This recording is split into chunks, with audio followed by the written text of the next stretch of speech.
So recently I won a competition called I'm a Scientist, Get Me Out of Here, and as a winner they asked me to communicate science back to the community. So it's a competition where when you win you do more work. And I thought I'd do a little bit of videos, some videos about science, and see if I can find something interesting to say. It doesn't happen a lot. Normally most of the stuff out of my mouth is just boring and drivel, but I'll see if I can come up with something interesting. Most recently I was thinking about doing some videos on, or this video on osmosis. Basically water is very important to life. I mean, if you don't have water, you don't have life. It's almost as simple as that.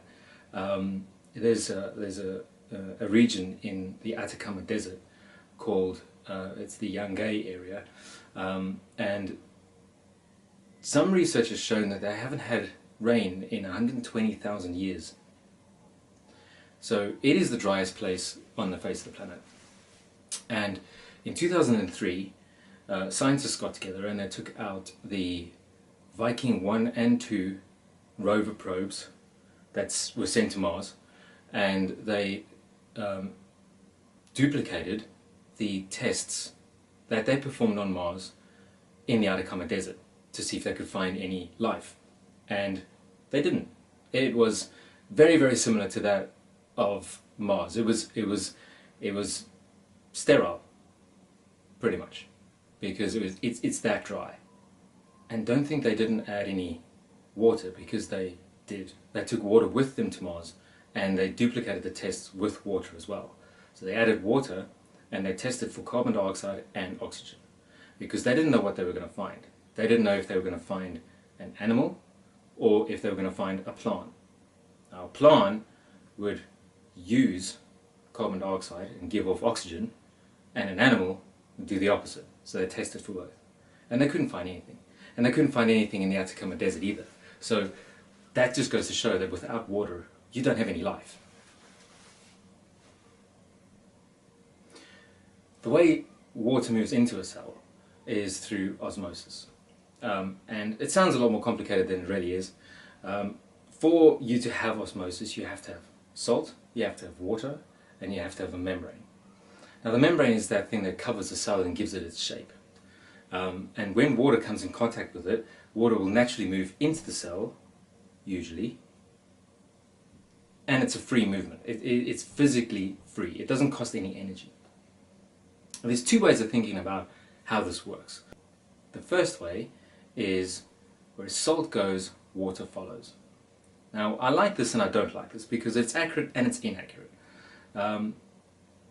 Firstly, salt doesn't move anywhere in osmosis. Actually, salt remains still. So to say where salt goes, water follows, isn't really accurate, but you can kind of think of it in this way. Where there's more salt, water will follow to balance it out. So in a cell there's normally more salt, more solubles than there are outside, and water tends to move into the cell. The opposite might be true, whereas if you have a cell with salt, as usual, but it is in salty water, and if that salty water is more salty than the inside of the cell, then where salt goes, water follows.